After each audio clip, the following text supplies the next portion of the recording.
Pada soal berikut ini tentang konfigurasi prategangan sendiri, kita melihat perbedaan dengan konfigurasi prategangan tetap. Biasanya pada sisi source itu diberikan besar resistansi, seperti yang saya tunjukkan berikut ini. Langkah pertama untuk bisa menentukan berapa besar arus drain dan tegangan DS, kita melihat bahwa tentunya dalam persoalan ini kita harus melakukan analisis prategangan DC. Jadi seperti kita ketahui, syarat yang pertama itu adalah bahwa semua sumber AC, baik itu tegangan ataupun arus, itu kita nonaktifkan. Dalam hal ini kita melihat bahwa terdapat dua sumber AC, yaitu tegangan input AC dan tegangan output AC, yang nanti kita akan nonaktifkan dengan cara sumber tegangan tersebut dibuat short circuit. Yang berikutnya itu adalah semua kapasitor eksternal kita buat menjadi open circuit, sehingga rangkaian pengganti dari prategangan sendiri ini itu adalah seperti yang saya gambarkan berikut ini. Kita mulai dari tegangan input yang AC, ini kita buat short circuit, kemudian kapasitor open circuit, terdapat resistor 1 mega, kemudian FET-nya sendiri, uji FET, kemudian resistor 1 kilo, kemudian tegangan DC 20 volt dan resistor 3,3 kilo.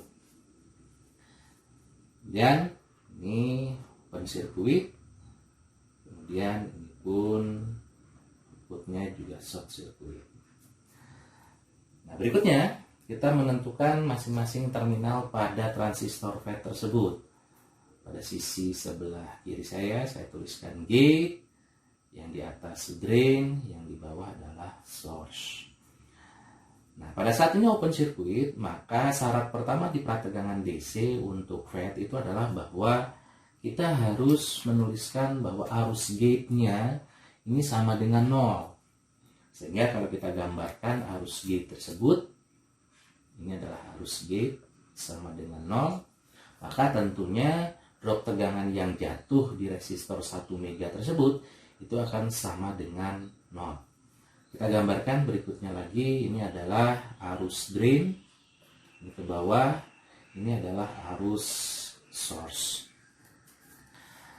Pada saat arus gate sama dengan 0, maka kita akan memperoleh bahwa arus drain ini sama dengan arus source.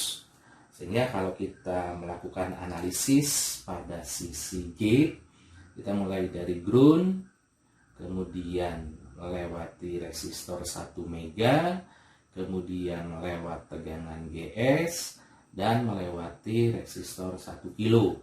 Sehingga kita akan bisa menuliskan besar sigma V sama dengan 0, itu adalah mulai kita dari ground, 1 mega dikalikan dengan arus gate-nya, ditambah tegangan GS, ditambah dengan 1 kilo arus source sama dengan 0.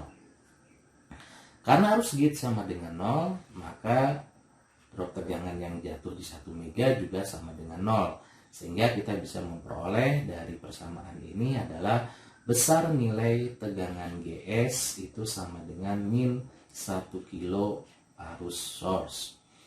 Karena pada saat I-gate sama dengan 0, menyebabkan I-drain sama dengan IS, maka kita bisa menggantikan VGS ini menjadi minus 1 kilo dikalikan arus drain. Nanti persamaan VGS ini nanti kita akan masukkan pada rumus di mana arus drain sama dengan IDSS dikalikan 1 min VGS dibagi dengan tegangan pinch off dikuadratkan. IDSS kita punya besarnya 8 mA. Kita tuliskan ini 8 mA kemudian ini 1, kemudian tegangan GS kita masukkan dari persamaan yang diperoleh di atas tersebut, itu adalah besarnya minus 1 kilo hidrin, kemudian tegangan pinch off dari soal kita memperoleh minus 6, kemudian nanti kita kuadratkan. Ini merupakan persamaan awal dari untuk mencari arus drain.